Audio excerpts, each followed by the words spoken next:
mouvement de grève de 24 heures à l'appel surtout de la CGT, plus grande centrale syndicale d'obédience péroniste, a démarré jeudi à minuit, quelques heures après une manifestation qui a réuni plusieurs milliers de personnes sans incident aux abords du Parlement pour protester contre l'austérité budgétaire et la perte de pouvoir d'achat. Dans le Grand Buenos Aires, malgré un trafic moindre qu'à l'accoutumée, roulaient normalement, quoique moins remplis, les autobus de quelques 400 lignes qui transportent chaque jour 10 millions de passagers. En effet, le syndicat des bus ne s'était pas joint à la grève. A contrario, la grande gare de Constitution était fermée et l'aéroport central Jorge Newbery désert. Selon la compagnie Aerolíneas Argentinas, plus de 258 vols ont été annulés jeudi, affectant plus de 20 000 passagers, bien que la compagnie Low Cost Fly Bondi devait continuer à opérer. Les guichets de banque restaient fermés. Syndicats et autorités se sont renvoyés à la face des degrés divers de suivi massif chez les fonctionnaires, marque du rejet de la politique du gouvernement, selon le syndicat AT.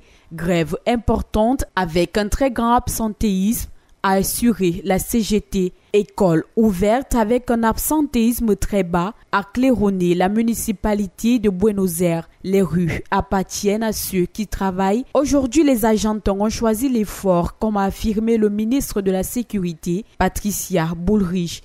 L'exécutif a publié une photo de Javier Milei, entouré durant la matinée de ses ministres et de son cabinet. Dès la veille au soir, une annonce agressive sur les panneaux d'affichage des gares dénonçait la grève comme une attaque sur la République. La caste syndicale s'en prend aux millions d'Argentins qui veulent travailler et appelait à contacter un numéro gratuit, le 134, pour les syndicats. L'amélioration des indices macroéconomiques, l'inflation est passée en 16 mois de 211% à 66% en interannuel, ce qui masque la perte de pouvoir d'achat et la détresse des secteurs vulnérables empirée par la cure d'austérité.